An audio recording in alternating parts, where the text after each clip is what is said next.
I stood at the kitchen sink, the acceptance letter in my trembling hands, staring at the words that should have changed my life. Full scholarship to the Whitmore Institute of Art, my dream school, my ticket out of this small town. The paper was growing damp from my clenched hands, the ink beginning to blur. "What do you have there, Adeline?" I turned to see my mother, Vivienne Caldwell, leaning against the doorframe, arms crossed over her chest, her eyes immediately zeroing in on the envelope with the prestigious logo in the corner. A shadow passed over her face, concern masquerading as interest. "I got in," I said, struggling to keep my voice steady. "Full scholarship. Everything covered." She crossed the kitchen in 3 quick strides, snatching the letter from my hands. I watched her eyes scan the page, her expression shifting from curiosity to something darker, more calculated. "Whitmore," she said finally, her voice flat. "In Chicago." "That's very far." Before I could respond, the front door slammed, and my younger brother Theo bounded into the kitchen, his perpetually untied shoelaces slapping against the linoleum. "Mom. Guess what? Coach says I might actually make starting lineup next year if I..." He stopped short when he noticed the tension in the room. "What's going on?" Mom's face instantly transformed, blooming into the sunny, encouraging expression she reserved exclusively for her son. "Nothing important, sweetheart. Addie got into some art school." She waved the letter dismissively before setting it on the counter. "But tell me about basketball." "That's wonderful news." I watched my acceptance letter, my future, being casually discarded, like it was a grocery receipt or junk mail. The familiar ache of invisibility settled in my chest. "It's not just some art school, Mom," I said quietly. "It's Whitmore. One of the best in the country. And they're offering me a full ride." Mom's smile tightened at the corners. "We'll discuss it later, Adeline." She turned back to Theo, her voice warming again. "So starting lineup? That's incredible. Have you told your father yet?" I felt myself fading, becoming part of the background, a feeling I knew all too well. At 18, I had spent most of my life being upstaged by my brother, the golden child, the star athlete, the boy who could do no wrong. The child who had been planned and wanted, unlike me, the accident who came 4 years earlier. Later that night, I sat at my desk, sketching furiously, trying to channel my frustration onto paper. A soft knock interrupted me. "Can I come in?" Dad's voice was hesitant. I didn't look up. "It's open." He entered, closing the door gently behind him. Martin Caldwell was a quiet man, forever caught in the crossfire between his wife's ambitions for their son and his own conflict-avoidant nature. "Your mother told me about Whitmore," he said, perching awkwardly on the edge of my bed. "That's quite an achievement, Addie." I finally looked up, searching his face for genuine pride. It was there, buried beneath layers of caution and concern. "But?" I prompted, knowing there was more. He sighed, running a hand through his graying hair. "But, your mother's concerned about the timing. With Theo's potential college prospects next year, and the family finances being what they are." "It's a full scholarship, Dad," I reminded him, frustration building. "It won't cost you anything. There would still be living expenses, travel costs. And Theo," he hesitated, "well, we need to make sure we can support all his opportunities. Basketball could be his future." "And what about my future?" I whispered, my voice breaking. "Doesn't that matter at all?" Dad looked pained. "Of course it does, Addie. It's just complicated." "It's not complicated," I said, tossing my sketchbook onto the desk. "It's actually very simple. Theo comes first. He always has. Dad didn't deny it. He couldn't. Instead, he stood, patting my shoulder awkwardly. Just talk to your mother. She has a proposition for you. After he left, I sat in silence, staring at the walls covered in my artwork, self-portraits, landscapes, abstract pieces that had won regional competitions and earned praise from every art teacher I'd ever had. The evidence of my passion, my talent, surrounded me, and yet somehow it wasn't enough. I was never enough. The next morning, Mom waited until Theo had left for school before cornering me at breakfast. "We need to talk about this scholarship situation," she said, sliding into the seat across from me. I kept my eyes on my cereal, pushing soggy flakes around the bowl. "There's nothing to discuss. I'm going." Mom's perfectly manicured nails tapped against the table, a rhythmic warning. "Adeline, be reasonable. You know our financial situation isn't ideal. If you take this scholarship now, we may not have enough saved for Theo's college next year." "But that's not my problem," I said, finally looking up. "The scholarship is for me. It doesn't take anything away from Theo. Doesn't it?" She leaned forward, her voice dropping to that quiet, dangerous tone she used when she was about to deliver a killing blow. "Who do you think will have to drive to Chicago when you inevitably can't handle living alone? Who will have to send you extra money when your full scholarship doesn't cover all your expenses? Every dollar, every minute we spend on your little art adventure is taken directly from your brother's future." "My little art adventure," I repeated, the words stinging like a slap. "Is that what you think this is?" "Adeline," Mom sighed, softening her approach. "Be practical.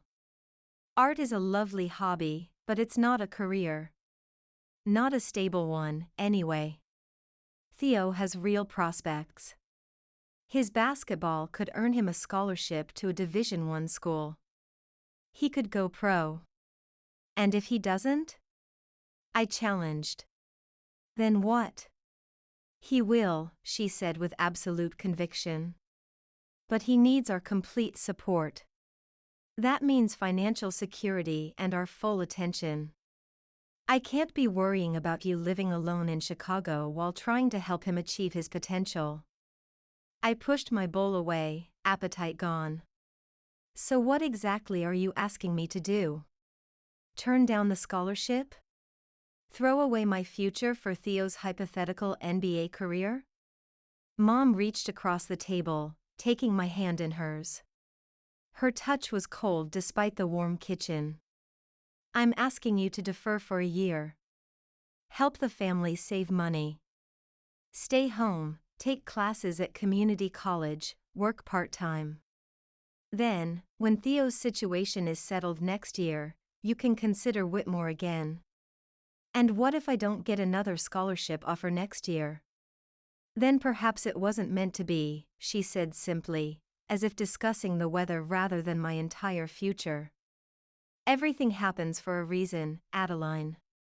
Sometimes sacrifices must be made for the greater good of the family." The greater good. I'd heard this phrase my entire life, always in relation to some advantage for Theo, some opportunity that required my needs to be set aside. For the first time, I wondered if family actually included me at all, or if I was just an inconvenient accessory to their three-person unit. "I'll think about it," I said finally, knowing it was easier than arguing further. Mom smiled, victory already gleaming in her eyes.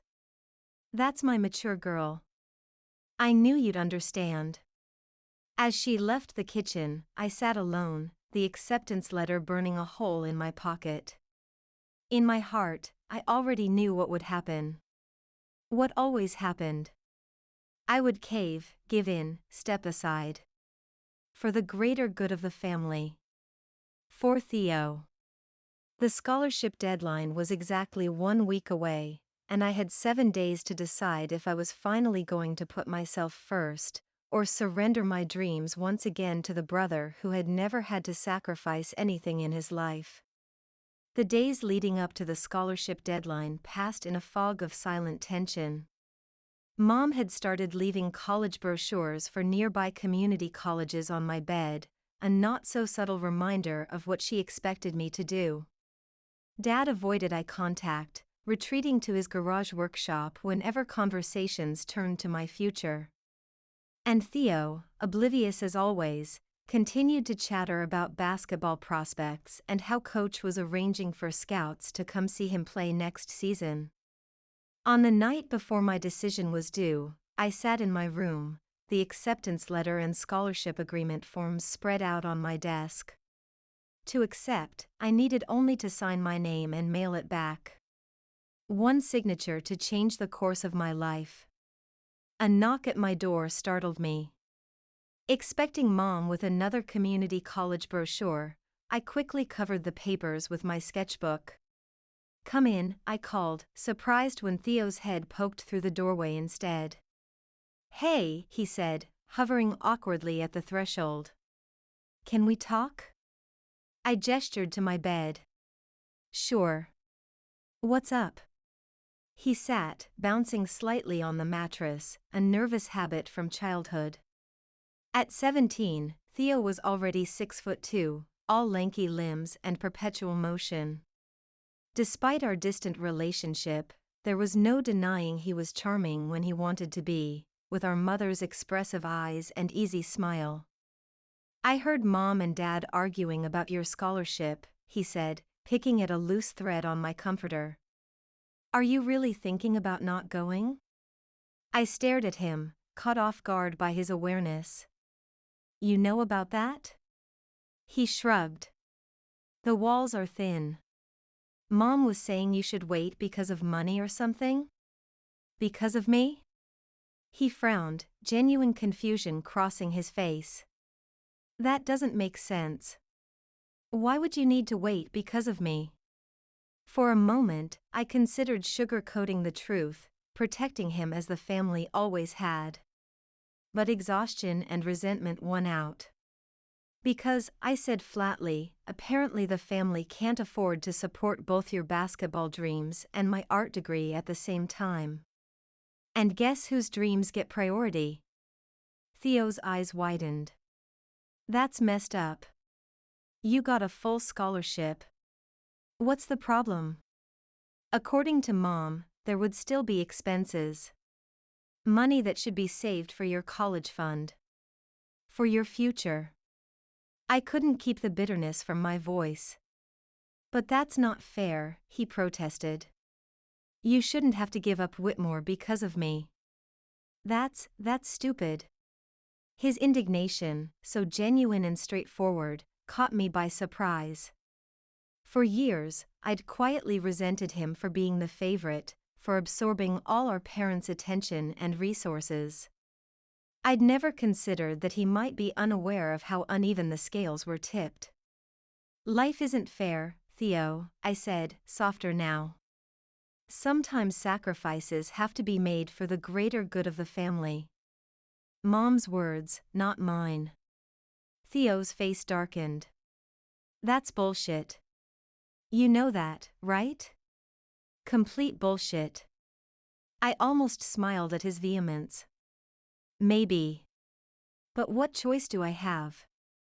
Mom's made up her mind. "Sign the papers," he said suddenly, gesturing to my desk. "Accept the scholarship. Go to Chicago. Live your life, Addie." "It's not that simple," I sighed. Mom would deal with it," he interrupted. "What's she gonna do? Drag you back home? You're 18.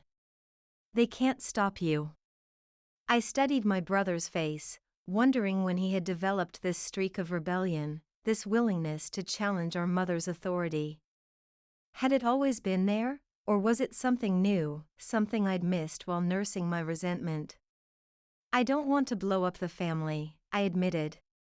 And Mom made it clear that if I choose Whitmore over her plan, that's exactly what would happen. Theo rolled his eyes. Mom is dramatic. She'll get over it. He hesitated, then added, and anyway, I'm not sure I even want to play college ball. I mean, I like basketball, but I don't know if I want to make it my whole life, you know? This admission stunned me. Theo's basketball career had been the center of our family universe for as long as I could remember. Every dinner conversation, every weekend plan, every financial decision revolved around his games, his training, his potential. And now he was casually suggesting he might not even want it? Does Mom know that? I asked. He shook his head. I tried to bring it up once, but she just talked over me. Said I was being silly, that I just needed to focus and commit. She's got this whole plan for me, and I just... He trailed off, looking younger suddenly, vulnerable. I don't know if it's my plan, you know?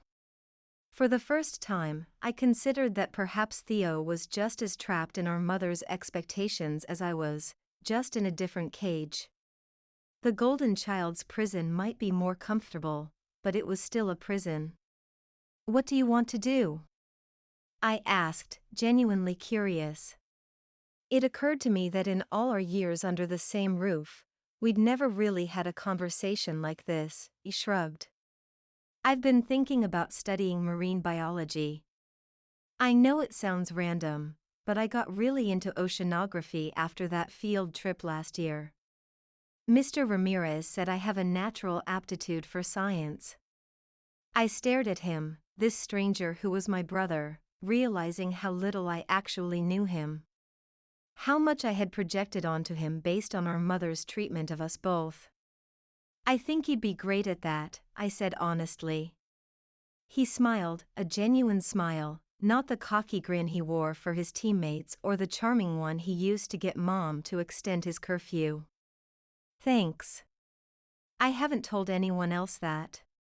We sat in silence for a moment, a new understanding forming between us.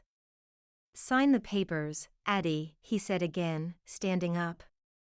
One of us should get to follow their dreams. After he left, I stared at the scholarship forms, his words echoing in my head. One of us should get to follow their dreams. With sudden clarity, I realized what I had to do. I picked up my pen and signed my name on the dotted line, my heart racing with equal parts terror and exhilaration. The next morning, I sealed the envelope and walked to the mailbox before anyone else was awake. As I raised the red flag, I felt a weight lift from my shoulders. Whatever came next, at least I had chosen myself this time. I had no idea then how much that choice would cost us all. The explosion came that evening, after dinner.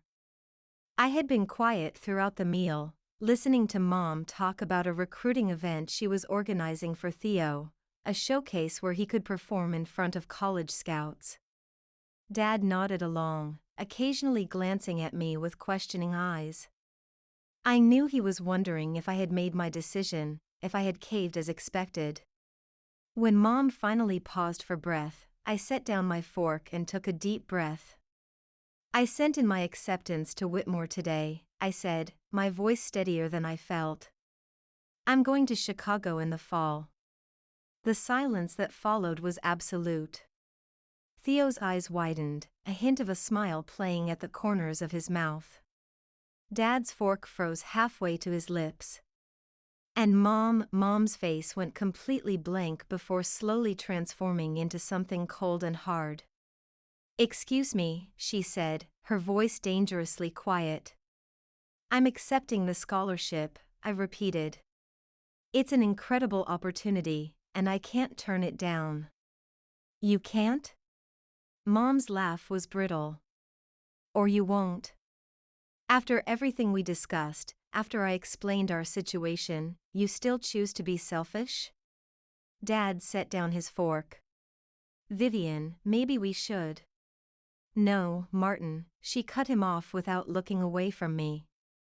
I want to hear Adeline explain why she thinks her art hobby is more important than this family's financial security, than her brother's future. I felt a flash of anger. It's not a hobby, Mom. It's my future. My career. And it has nothing to do with Theo's future. The money you save on my college can still go to him. That's not the point. Mom's voice rose, her control slipping. The point is that you deliberately defied me. We had a plan, Adeline. A plan that worked for everyone. It worked for everyone except me, I countered, my own voice rising to match hers. And frankly, I'm tired of always being the one who has to sacrifice. Just once, I want something for myself. Mom's eyes narrowed.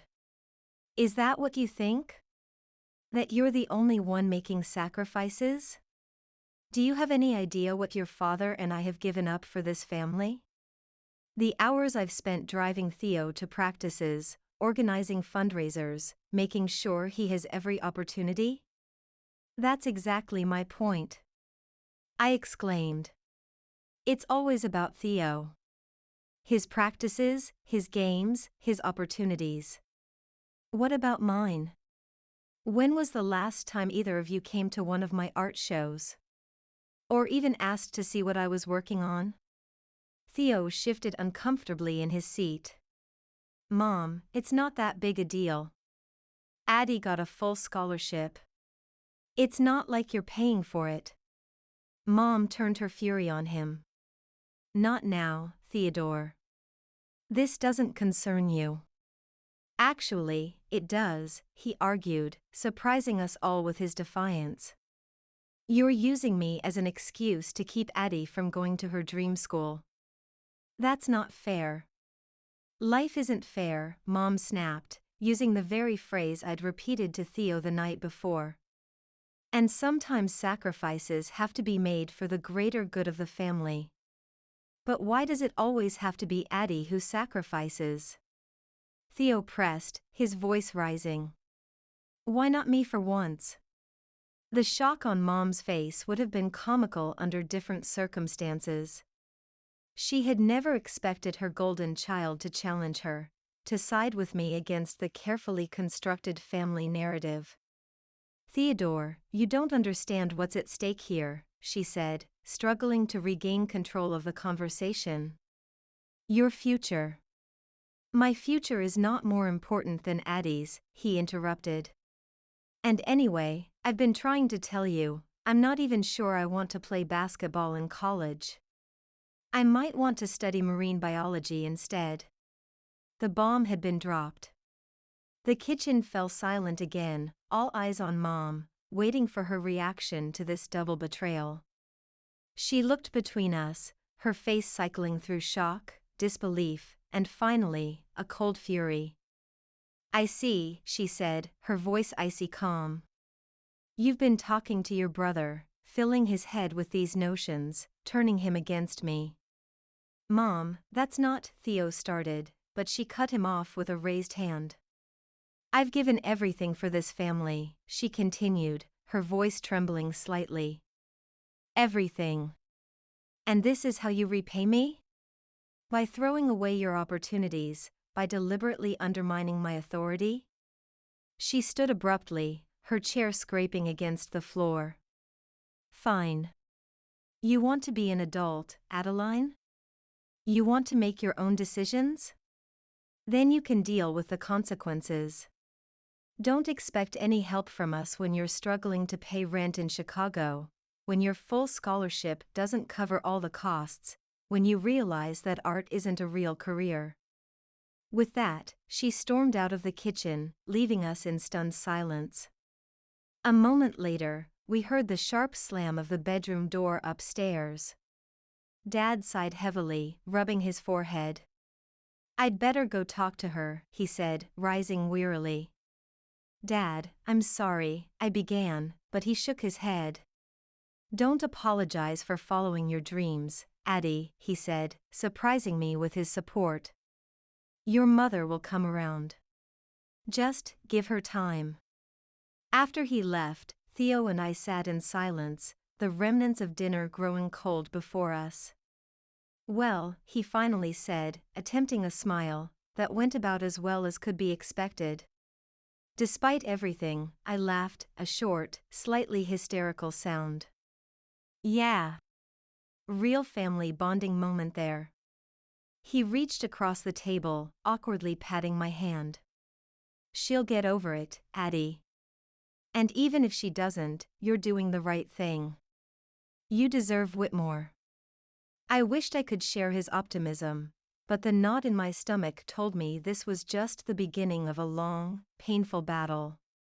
Mom was not someone who forgave easily or forgot perceived slights.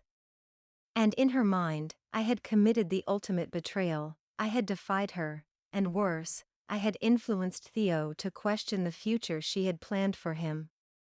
The next 3 months were among the most difficult of my life. Mom maintained a frigid distance, speaking to me only when absolutely necessary. Dad tried to play peacemaker, but his gentle entreaties fell on deaf ears. Theo became the unexpected bridge between us, relaying messages and attempting to lighten the mood with his awkward jokes.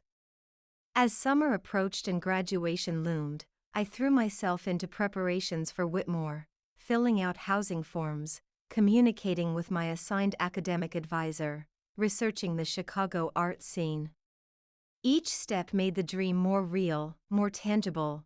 Despite the Cold War being waged in our household, the turning point came unexpectedly, just 2 weeks before graduation. I came home from my part-time job at the local art supply store to find Mom sitting at the kitchen table, a stack of papers before her, her face tight with concern. "Sit down, Adeline," she said without preamble. "We need to talk." I hesitated, bracing for another argument, another attempt to make me change my mind. Reluctantly, I took the chair across from her. "What is it?" I asked cautiously. She pushed the papers toward me. "I've been going over the scholarship information. There are gaps. Significant ones." I frowned, scanning the documents. "What are you talking about?" "It's a full scholarship." "For tuition, yes," she said, her tone almost triumphant. "But what about housing? Meals? Books? Art supplies? Transportation to and from Chicago? Health insurance? These are all expenses that the scholarship doesn't cover." My stomach sank as I realized she was right. In my excitement over Whitmore's acceptance, I had glossed over these details. The scholarship covered tuition and a small stipend for books, but everything else would be out of pocket. "I'll get a job," I said weakly. "I've been saving from the art store, and it will never be enough," Mom interrupted, her voice softening into something almost gentle. "Adeline, be realistic. Chicago is expensive. Even with a part-time job, you'd barely cover rent, let alone everything else." I felt the dream slipping through my fingers, my carefully constructed plans crumbling under the weight of financial reality. "What are you saying?" I asked, though I already knew the answer. Mom reached across the table, taking my hand. It was the first voluntary physical contact she had initiated in months. "I'm saying that sometimes, dreams need to be deferred," she said. "Not abandoned, just postponed. Take a year. Stay home, take classes at Riverdale Community, work full-time to save money. Then, when you have a proper financial cushion, you can reconsider Whitmore." The logical part of me knew she was making sense. The emotional part, the part that had been dreaming of Whitmore since I first held a paintbrush, rebelled against the compromise. "And what about Theo?" I asked. "Will he be expected to defer his dreams too? To save up before going to college?" Mom's expression tightened again. "That's different. Theo has potential for athletic scholarships. And anyway, he's reconsidering his options. Thanks to your influence, she added, a hint of accusation in her tone. Before I could respond, the front door banged open, and Theo himself burst into the kitchen, waving a letter excitedly. Mom. Addie. You're not going to believe this, he exclaimed, oblivious to the tension he had interrupted. Coach just gave me this. It's from the University of North Carolina. They want me to come to their summer showcase. They're considering me for a basketball scholarship. Mom's face transformed instantly, lighting up with the pride and excitement she reserved exclusively for Theo's achievements. That's wonderful, sweetheart, she exclaimed, rising to embrace him. UNC is a Division I school. This could be the opportunity we've been waiting for. As I watched them celebrate, the contrast between our two situations couldn't have been more stark. Mom had been in the middle of telling me to defer my dreams, to be realistic about finances, only to turn around and enthusiastically support Theo's basketball pursuits without a moment's hesitation. What about marine biology? I asked quietly. Theo's excitement dimmed slightly. Well, UNC has a good marine science program too. But Coach says with my height and skills, I'd be crazy not to at least try the basketball route. A full scholarship would mean the family doesn't have to worry about college costs, Mom finished for him, beaming. See, Adeline? Everything happens for a reason. If Theo gets this scholarship, then next year, we might be able to help you with Whitmore after all. It was the same old story, just with a new verse. Theo first. Me later. Always. That night, I lay in bed, staring at the ceiling, my mind racing. The logical choice, the responsible choice, would be to take Mom's advice. Defer Whitmore, stay home, save money, try again next year. But a voice inside me, growing louder with each passing moment, rebelled against the idea. Hadn't I already deferred to Theo my entire life? Hadn't I already put my dreams on hold time and again for the greater good of the family? And what guarantee did I have that next year would be any different? There would always be some reason, some excuse, some circumstance that put Theo's needs ahead of mine. As dawn broke, I made my decision. I would go to Whitmore, financial gaps and all. I would work multiple jobs if necessary, take out loans, eat ramen for every meal, whatever it took. Because for once in my life, I needed to put myself first. Even if it meant going against my mother's wishes. Even if it meant struggling. Even if it meant being on my own. 2 days later, I approached Dad in his workshop, where he was sanding a coffee table he'd built for Mom's birthday. Sawdust motes danced in the late afternoon sunlight streaming through the small windows. Dad, can we talk? I asked, perching on a workbench. He set down his sandpaper, giving me his full attention, a small kindness I had always appreciated about him. Unlike Mom, who was perpetually distracted when I spoke to her, Dad at least pretended to listen. What's on your mind, Addie? I took a deep breath. I'm still going to Whitmore. In the fall. No matter what. He was quiet for a moment, his weathered hands resting on the half-finished table. Your mother thinks. I know what Mom thinks, I interrupted gently. But this is my decision. And I've decided that I can't pass up this opportunity. Even if it means struggling financially, even if it means working 2 or 3 jobs. Even if it means taking out loans. Dad sighed, removing his safety glasses to rub the bridge of his nose. College is expensive, Addie. More expensive than you realize. I know, I acknowledged. But other students make it work. Students without full tuition scholarships. Students without my savings. And without your family's support, he asked softly. The question hung in the air between us, heavy with implication. Would my decision to go against Mom's wishes mean losing my family's support, emotional and financial, completely? I hope not, I said finally.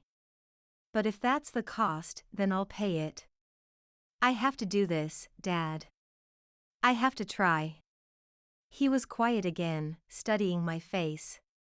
Then, unexpectedly, he smiled, a sad, proud smile that made my throat tighten. You remind me of myself at your age, he said. Determined. Stubborn. Willing to take risks. This surprised me. Dad had always seemed so cautious, so willing to go along with whatever Mom wanted. I had never thought of him as a risk-taker. Before I met your mother, he continued, I had dreams of becoming a furniture designer. Not just building practical pieces, but creating art. I had scholarship offers too, to design school. What happened? I asked, though I suspected I knew the answer. Life, he said simply. Your mother got pregnant with you. We got married. I took a steady job at the factory to support us. Put my dreams aside for the greater good of the family.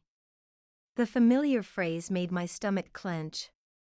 Do you regret it? I asked, not sure I wanted to hear the answer. Dad looked around his workshop, at the beautiful but practical pieces he created in his spare time. Sometimes, he admitted. But then I look at you and Theo, and I know it was worth it. He paused, then added, but that doesn't mean it has to be your path, Addie. You have a gift. A real gift. And Whitmore could help you develop it in ways that Riverdale community never could. Hope flickered in my chest. So you think I should go? I think, he said carefully, that you should follow your heart. And I'll do what I can to help you. Relief flooded through me. Thank you, Dad. That means everything to me. He nodded, then reached into his pocket, pulling out an envelope. I've been saving this. It's not much, but it might help with those gaps in your scholarship. I took the envelope with trembling hands, opening it to find a stack of cash, hundreds of dollars, maybe more. Dad, I can't. Yes, you can, he insisted. It's my workshop money. What I earn from commission pieces, selling at craft fairs. It's not much, but it's yours. Tears stung my eyes. Does Mom know about this? He shook his head. And she doesn't need to. Not yet, anyway. This is between us. I threw my arms around him, breathing in his familiar scent of sawdust and coffee. Thank you, I whispered. He hugged me back tightly. Just promise me you'll work hard. Make it count. I will, I promised. I will. As I left the workshop, I felt a new determination solidifying within me. With Dad's support, both emotional and financial, Whitmore suddenly seemed possible again. Not easy, but possible. And that was enough. What I didn't know then was that while I was securing my future, Theo was making plans that would upend all of ours. The next month passed in a blur of graduation ceremonies, summer job applications, and careful preparations for my move to Chicago. Mom maintained her disapproving silence, broken only by occasional passive-aggressive comments about financial responsibility and family loyalty.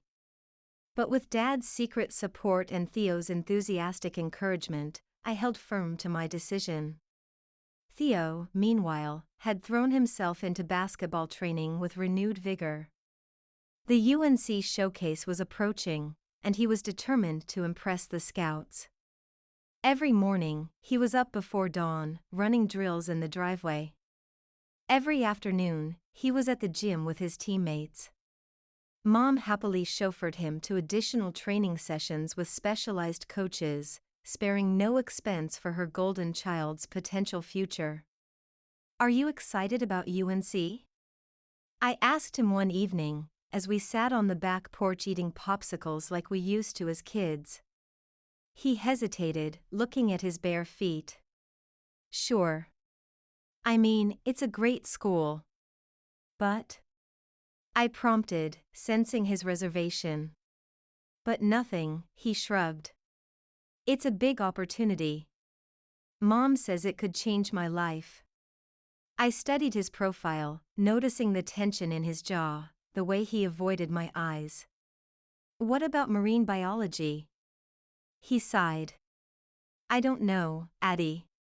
Mom says I should focus on sure things, not dreams. Basketball is my ticket to a free education. Marine biology is just a hobby." The echo of Mom's words about my art sent a chill through me, despite the warm summer evening. "And what do you think?" I pressed. Theo was quiet for a long moment. "I think I'm not as good at basketball as everyone believes," he finally admitted, his voice barely above a whisper. "And I'm scared of disappointing everyone when they figure that out." The vulnerability in his confession caught me off guard. For years, I had seen Theo as the favored child, the confident athlete who had it all. It had never occurred to me that he might be struggling under the weight of expectations, just as I was. "You don't need to be perfect, Theo," I said gently. "No one is." He laughed, but there was no humor in it. "Try telling Mom that. She's got my whole life planned out. UNC, then the NBA, then endorsement deals. It's like I'm not even a person sometimes. Just a project." I felt a surge of protectiveness toward my brother that surprised me. This was new territory for us, this honesty, this sharing of vulnerabilities. "You don't have to follow her plan," I reminded him. "You can make your own choices." "Like you did?" he asked, a hint of admiration in his voice. "Like I did," I confirmed.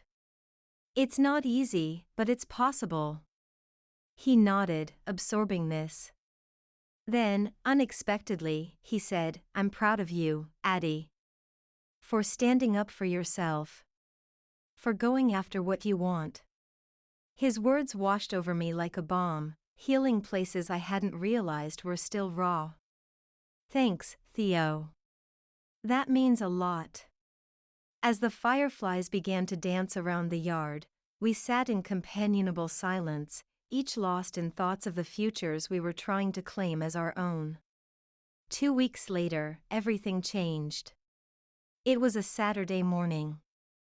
I was in my room, sorting through art supplies, deciding what to take to Whitmore and what to leave behind, when I heard Mom's scream from downstairs. I dropped the pastels I was organizing and raced down the stairs, my heart pounding. Mom was standing in the kitchen, clutching a piece of paper, her face drained of color. Dad stood beside her, his expression grim. There was no sign of Theo. "What happened?" I asked, breathless. "Is everyone okay?" Mom looked up at me, her face ashen with shock. She thrust the paper at me, her hand trembling. "He's gone," she whispered. "Theo's gone." I took the paper, recognizing Theo's uneven handwriting immediately. "Mom, Dad, Addie," it read. "By the time you read this, I'll be on a plane to Thailand. I can't do this anymore, the pressure, the expectations, the basketball. I need to find my own path." The UNC showcase made me realize I've been living someone else's dream. I've deferred my admission and withdrawn from fall classes. Don't worry about me. I've been planning this for months. I saved enough from my lifeguarding job, and I've connected with a marine conservation program in Phuket.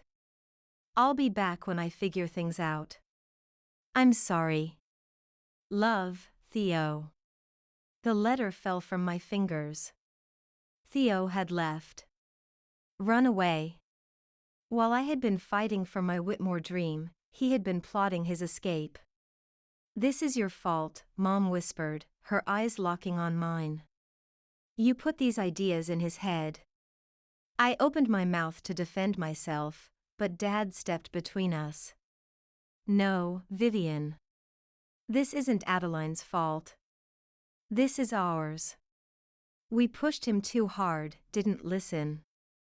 His voice broke. And now he's gone. In the silence that followed, I realized that everything had changed. The golden child had flown the cage, leaving us all to reckon with the consequences of our family dynamics. 3 months later, I stood in my dorm room at Whitmore, unpacking my art supplies.